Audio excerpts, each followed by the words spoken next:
Hai sahabat Siana Zen. Hari ini kita mau berkunjung ke tempat praktek mandirinya Bidan Dini. Seperti apa tempatnya? Yuk kita lihat. Oke, sekarang aku udah sampai di PMB-nya Bidan Dini. Biar nggak lama-lama, kita langsung aja samperin Bidan Dininya ya. Oke, jangan lupa teman-teman bantu like, comment, subscribe, dan share. Kita udah nyampe di depan pintunya guys ya. Kita panggil aja ya. Assalamualaikum, Bidan Dini. Assalamualaikum. Waalaikumsalam. Halo. Perset. Akhirnya aku main juga ya ke PMB Bidan Dini. Iya, Oke, alhamdulillah. jadi Makasih ya. guys, jadi Dini itu teman aku kerja pas aku di rumah sakit holistik. Ya, sekarang kita nggak jadi satu ke tempat kerja lagi Iya. nih ya. Tapi masih tetap Masih bisa tetap berkomunikasi, masih tetap main bareng, belajar bareng ya nggak? Ya, Oke. dong.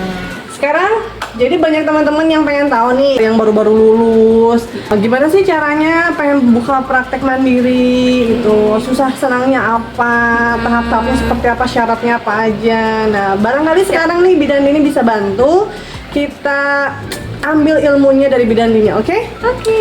Oke, kita ngobrol-ngobrol dulu gimana? Boleh? Boleh. Ayo. Kira-kira di mana enaknya? Oke. Langsung di dalam Langsung. aja ya. Oke, kita ke tempat ngobrolnya dulu, oke guys? Oke.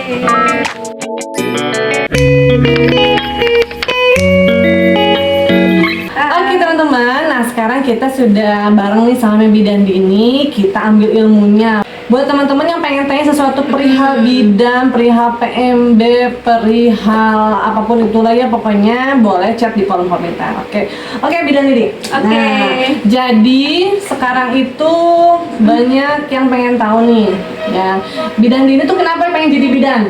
Oh. Itu kayak panggilan hati ya. Enggak sih. Sebenarnya kan gini ya, dulu tuh sempet bingung waktu pertama apa ya? Lulus sekolah SMA ya, lulus sekolah SMA, lu jadi apa ya gitu. Dulu tuh cita-citanya pengen jadi dokter. Aslinya dokter ya? Iya, dulu kayaknya jadi dokter. Terus karena mikir, aduh dokter tuh kayaknya mahal ya biayanya dan lain-lain gitu kan. Terus ya udahlah pengen jadi dokter jiwa dulu, sempat apply untuk daftar-daftar pengen jadi psikolog gitu.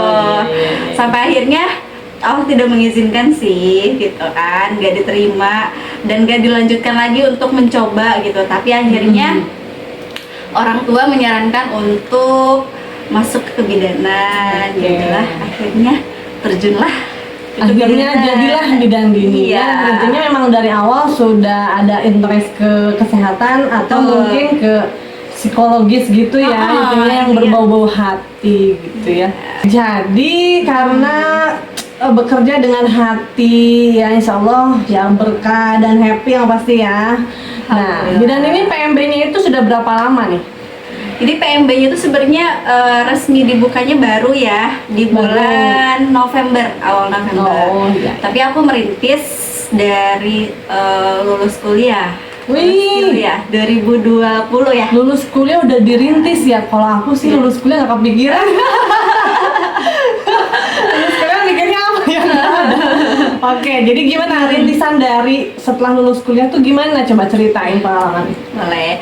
Jadi tuh lulus kuliah kan 2020 ya, Bidan Ju ya. Ya, Nah, oke. aku lulus kuliah 2020 pas pandemi. Terus mikir aku harus apa ya? Karena dulu tuh apa ya, banyak banget inspirasi yang aku dapatkan waktu kuliah tuh. Magang di sini, oh dia tuh sukses di bidang ini, jadi kayak pengen aja gitu ya, gimana caranya aku bisa sukses juga gitu. Nah dulu tuh lulus kuliah kerja, tahu kan gaji bidan berapa ya? Gaji bidan aku dulu ya udah kita buka-bukaan aja ya. Iya, Perdana lulus kuliah aku gaji di rumah sakit swasta itu gaji perdana di 1, berapa ya? 5 gitu kalau nggak salah. 1,5 lah. Tahun berapa itu? Itu tahun 2011. Iya, gaji bidan tuh pokoknya menyedihkan ya. Dulu aku gaji pertama tuh 1.250.000. Gaji pertama apa? Ya, di awal lulus tuh fresh graduate belum wisuda Iya, tuh waktu belum, itu. betul. Karena lagi sambil nunggu wisuda terus kerja. terus kepikiran apa ya ini gaji pertama buat apa gitu. Karena emang dari dulu udah punya wishlist di buku ditulis, betul. lulus kuliah itu harus apa plannya apa dan harus yang dipersiapkan itu apa gitu. Sampai akhirnya gaji pertama aku masih inget banget dibeliin bed partus dong. Oh, ya memang karena udah niat ya, Iya. udah niat dari awal. Jadi ketika gaji pertama bed partus sama gitu ya. Gaji pertama tuh dibagi dua, bed partus sama ngasih ke mamah, intinya itu Oh, dulu iya, ya. betul, Kita betul, jangan pokoknya mah punya uang apapun, rezeki segimanapun jangan lupa sama orang tua, intinya itu. Betul banget.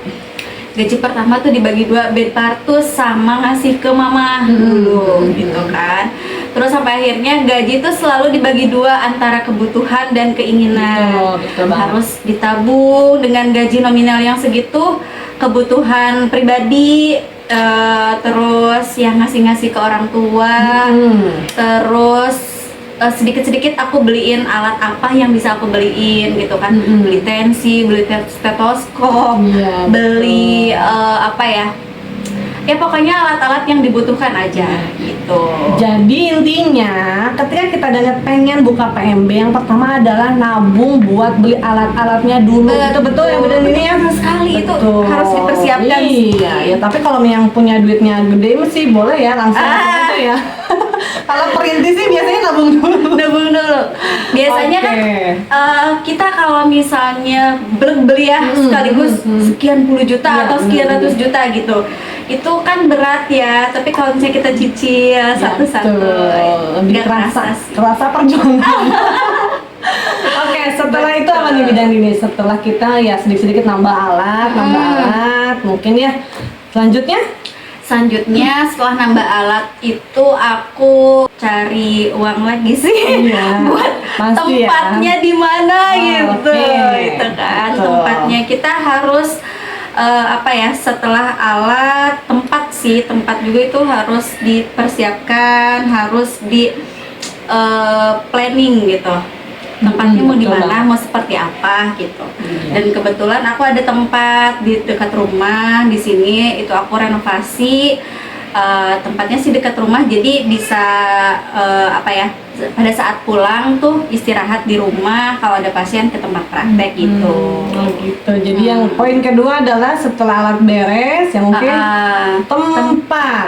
Oke, tempatnya di mana ya yang sekiranya mungkin nggak terlalu jauh dari tempat stay kita ya, tempat Betul. tinggal kita, biar nyaman bolak-balik pasiennya. Yang bidangnya harus sedia 24 jam dipanggil, diketok ya, betul ya? Betul. Selanjutnya apa nih? Setelah tempat udah direnov nih, sudah oke ya. Lanjutnya Kriteria apa? tempatnya mungkin ya. Oh iya betul, kriteria tempatnya.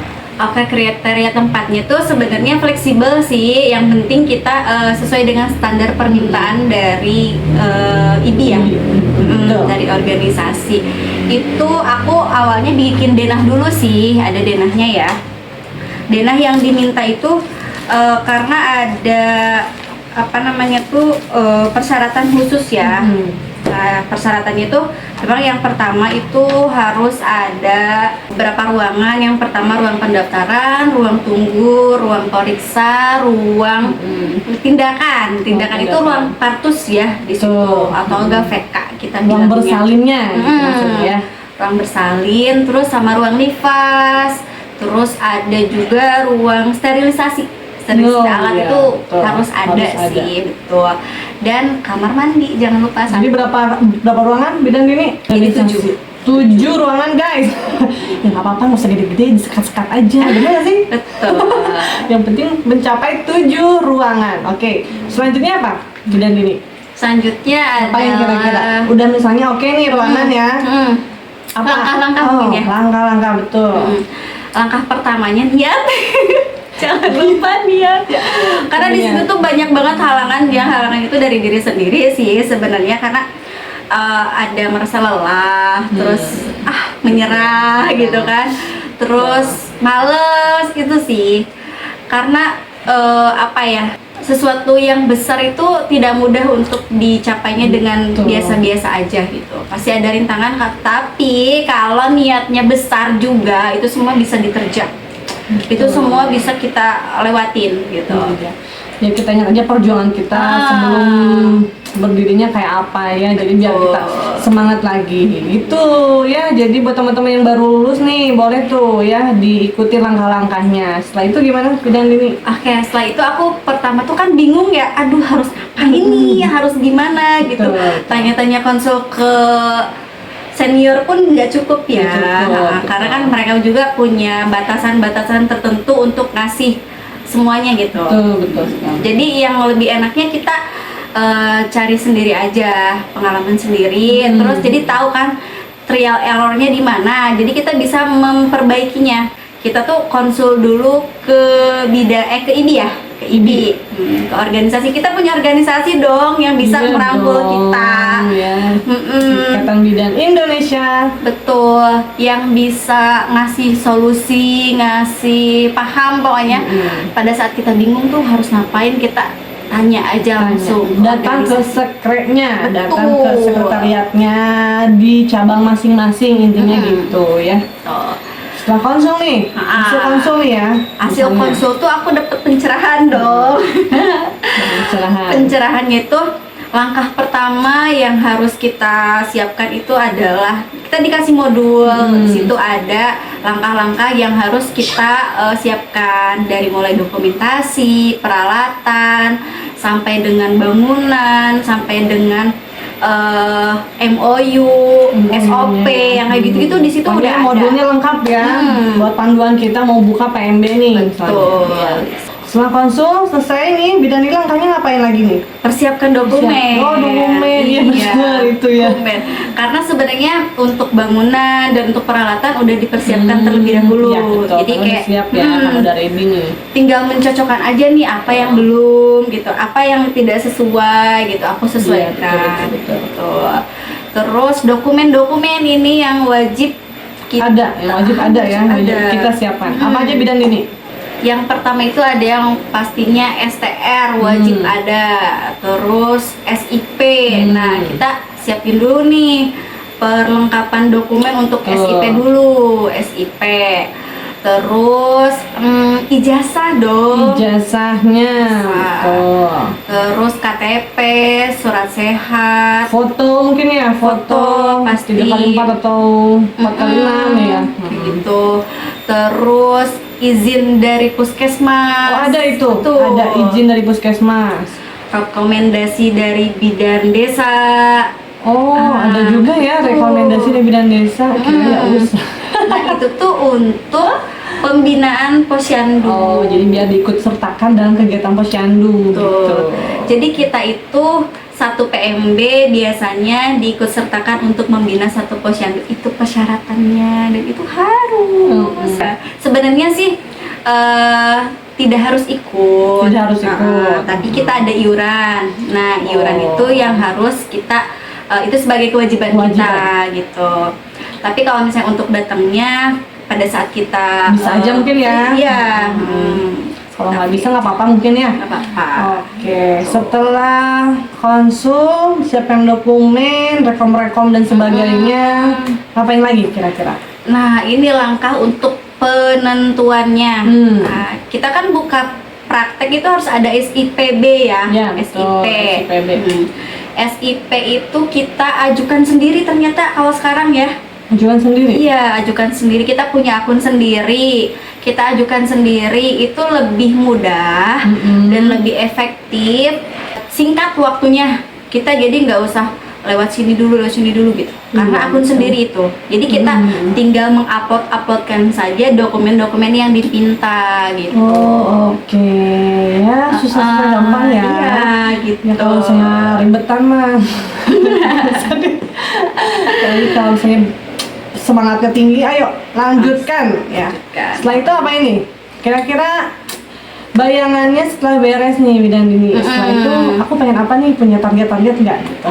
Jelas dari segi program, dari segi kegiatan dengan pasien apa? Kira-kira boleh diceritain sama kita ya? Boleh.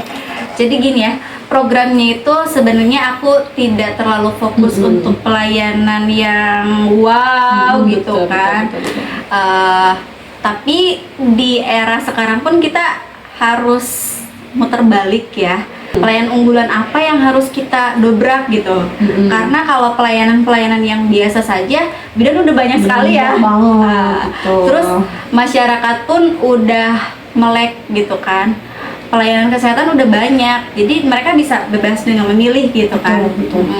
Apalagi yang BPJS ya sekarang sudah di mana-mana, jadi BPJS dengan mudahnya kan mereka untuk memilih vaskes gitu. Tapi kalau misalnya kita hanya biasa-biasa aja, kayaknya kita tergerus dan tertutup. Betul banget. Betul. Jadi programnya itu untuk tahun ini aku ingin buka pelayanan komplementer tentunya. Tapi kita lihat dulu pasarnya juga sih, jangan lupa ya. Karena pasar komplementer itu biasanya dengan pasien-pasien yang sudah melek juga akan pelayanan komplementer itu seperti apa gitu. Kalau misalnya pasarnya salah, kita akan disalahkan, apaan sih itu pelayanan apaan sih gitu kan. Apa sih ya, dengan alami apa sih gitu kan. Tuh. Tapi kalau misalnya kita pasarnya sudah tepat, itu wah bagus banget sih. Itu bisa menjadi sumber cuan yang gampang. Sumber cuan yang iya gitu. Oke, jadi biasanya nih, misalnya kalau ada pelayanan di bidang ini bisa apa aja nih bidang ini? Misalnya kayak pijat bayi, pokoknya tolong jelaskan. Kira-kira di PMB itu ada apa aja sih? Misalkan kalau PMB itu kita wewenangnya untuk melakukan pelayanan-pelayanan yang fisiologis ya, yang ibu-ibu sehat, bayi-bayi sehat gitu. Biasanya yang pertama itu ANC ya. ANC itu pemeriksaan kehamilan. Terus antenatal care biasanya kita bilangnya ya. Terus ada INC itu pelayanan melahirkan, partus normal biasanya kita bilangnya gitu. Lahiran normal gitu. Jadi intinya bisa pemeriksaan kehamilan, lahiran dengan normal. Setelah itu perawatan setelah melahirkan gitu. Masa nifas gitu. Imunisasi, KB, KB suntik paling ya. Terus KB ya IUD bisa, implan bisa. Terus pijat bayi sih udah mulai ya, alhamdulillah. Karena pijat bayi itu sekarang masyarakat sudah melek sih. Mereka udah tahu manfaat pijat bayi itu apa gitu kan. Terus karena memang pijat itu dari dulu ternyata udah dikenal ya. Pijat bayinya tuh dari dulu sebenarnya udah ada bidan. Dari dulu sebenarnya udah ada. Hanya dulu itu praktisinya adalah siapa? Paraji atau kan disebut tukang urut kayak gitu-gitu. Tapi kalau sekarang kita udah mulai dikenalkan nih, kita ada pelatihan, jadi expertnya dong. Kita jadi lebih tahu kondisi bayi sehat, bayi sakit, jadi lebih ada plusnya kalau dilakukan oleh bidan. Sebaiknya kalau pijat bayi itu benar nggak sih bidan? Bagusnya itu nggak sambil nangis gitu. Ya pijat Paraji kan biasanya sambil nangis ya. Betul. Agak kenceng gitu loh, agak kenceng pijatnya. Kalau bidan itu dengan hati lembut. Yang penting kan tangan-tangan kita bisa menstimulasi bayi, ya kan? Bener nggak sih? Betul. Karena ada teknik-teknik khusus ternyata ya, tidak sembarangan. Kalau dulu itu apa ya, semuanya dipijat gitu kan, sampai terus dengan tekanan pressure-nya yang sama kayak dewasa ya, padahal itu untuk bayi. Padahal itu untuk bayi itu nggak boleh ya. Kalau misalnya bidan itu kan kita ada pelatihannya dulu. Nah pelatihannya tentu itu kita diajarkan teknik-teknik yang aman lah untuk bayi gitu. Yang sesuai karena ada SOP-nya. Oke, nah buat teman-teman yang baru lulus kan sekarang udah tahu ya, sekarang bidan itu katanya harus sekolah lagi. Minimal berapa? D4 atau S1 D4 atau S1 profesi itu kalau yang mau PMB.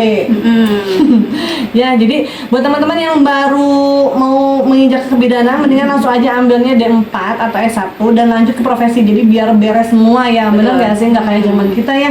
Zaman kita D3 ya kan. Zaman dulu malah ada yang D1, D2.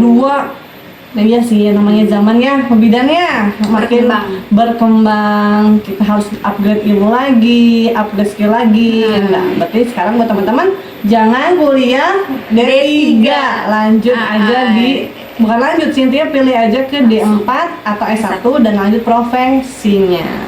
Karena sebenarnya D3 udah dihapuskan ya. Ya. Mulai dihapuskan ya, mulai walaupun memang dihapuskan. nggak ada sih. Betul. Karena untuk perizinan buat PMB itu ternyata harus S1 dan profesi ya. Iya. Itu di tahun 2025 sih berlakunya. Betul. Bukan 2026 ya? Belum. 2025 itu harus udah sih sebenarnya, tapi Iya. kemarin tuh ada kebijakan lagi dari Kemenkes. Jadi prosesnya itu sampai dengan 2027 ternyata. Jadi masih ada kesempatan. Tolerir ya, masih dikasih kesempatan. Ada kesempatan.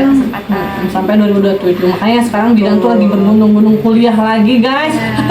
Ya, apalagi yang punya praktek ya. Mungkin kalau yang nggak punya praktek mungkin lebih santai ya. Tapi tetap sih Harus ya? apa ya, untuk upgrade diri aja sih. Iya sih ya, mengimbangi aja.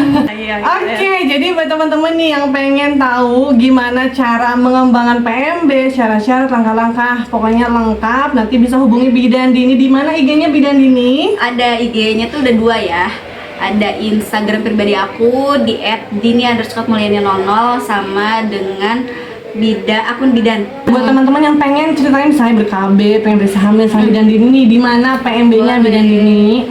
PMB-nya itu ada di Jalan Kiai Haji Dadeng ya, tepatnya di Kampung Babakan Pasar, RT 023 RW 00 Cipaisan, Purwakarta. Cipaisan. Nah, udah jelas ya alamatnya. Jadi buat teman-teman yang pengen konsultasi langsung sama Bidan Dini, silakan datang ke PMB Bidan Dini Mulyani, oke? Boleh. Oke, kayaknya ngobrol-ngobrolnya udah cukup ya. Waktunya kita room tour di PMB Bidan Dini. Seperti apa sih PMB Bidan Dini itu, dan kita bisa banyak belajar dari Bidan Dini. Nah, buat teman-teman yang pengen nih PMB-nya di-up di media sosial aku, baik di TikTok, di YouTube, teman-teman bisa japri atau chat ya di media sosial aku.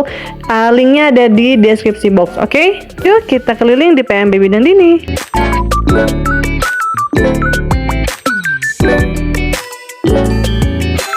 Jadi yang pertama itu di sini ada ruang pendaftaran ya dan ruang tunggu. Biasanya ruang pendaftaran itu kita langsung ada pemeriksaan PTV dulu biar sekalian sebelum nanti dilakukan selanjutnya pemeriksaan gitu.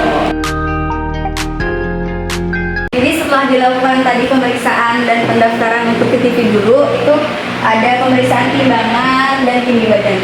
Nah ini biasanya ini untuk 10P ibu hamil ya, HMC. Lanjut di sini ada pemeriksaannya. Ya, biasanya setelah dilakukan pendataan kembali ya, pada saat pasien masuk kita anamnesa ulang atau konsultasi itu biasanya dilakukan di sini di ruang pemeriksaan ya. Setelah itu kalau misalnya pasiennya ada keluhan atau tidak ada keluhan pun pasti kita lakukan pemeriksaan di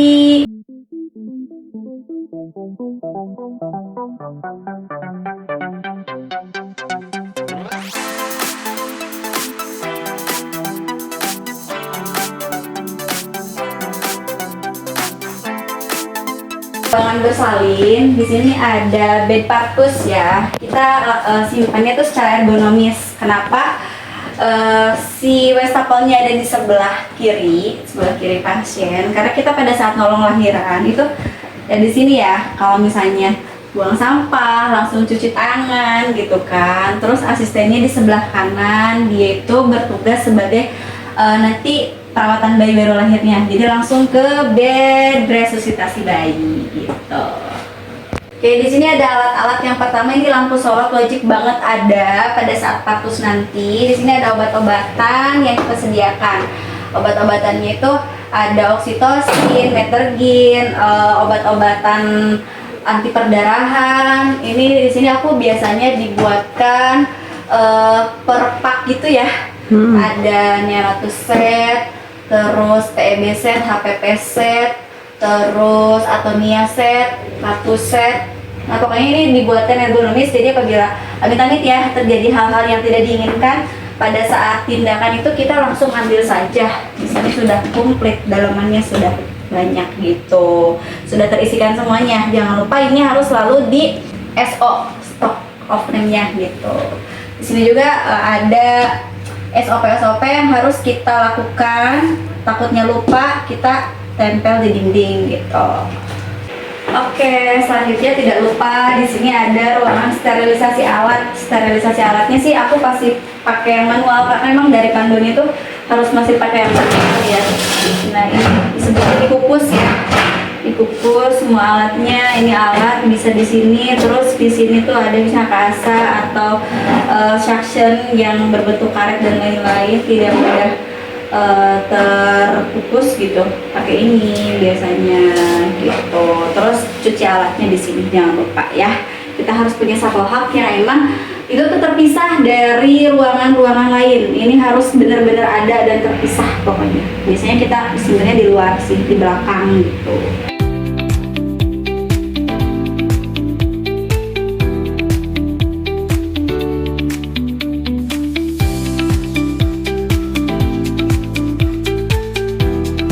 Oke Bidan Dini, makasih ya sudah mau berbincang-bincang dengan kita nih di Ziana Zen Channel ya. Juga Bidan Cerita. Terima kasih. Pokoknya mudah-mudahan PMB-nya makin sukses. Amin. Bidan Dini sehat selalu. Amin. Pasiennya tambah banyak. Amin. Oke, terima kasih. Terima kasih teman-teman yang sudah menonton video ini. Jangan lupa bantu like, comment, subscribe, dan share. Tunggu video baru selanjutnya. Bye bye.